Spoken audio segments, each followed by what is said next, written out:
täältä Boliden otettiin yhteyttä ja heti alussa lähtien lähdettiin siitä liikkeelle, että haluttaisiin toteuttaa kehityshanke, mutta aika oli haastava, oli pandemia alkamassa ja haluttiin, että toteutetaan kokonaisuutena etänä.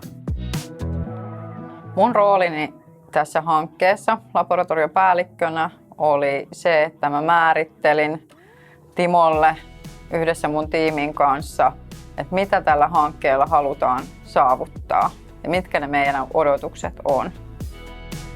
Meidän analyysien viiveet oli tosi pitkiä ja tuntui, että me ollaan niin kuin koko ajan jäljessä siitä. Sitten haluttiin jotain ulkopuolista apua siihen auttaa meitä sen projektin kanssa.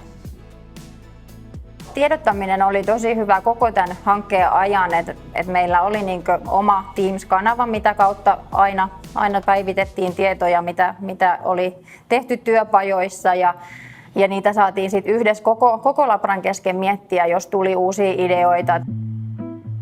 Tosi hyvin Timokin kertoi meille aina siinä matkan varrella, että me voidaan kokeilla ja jos se tuntuu huonolta, niin sitten me palataan takaisin ja lähdetään kokeilemaan jotain muuta.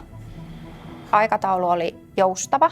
Alun alkaenkin oli tietyt raamit, mutta sitten sen projektin edetessä niin se aikataulu niin kuin aina tarkentui ja oli asetettu sillai joustavasti, niin sen ansiosta me myös pysyttiin siinä aikataulussa kyllä tosi hyvin.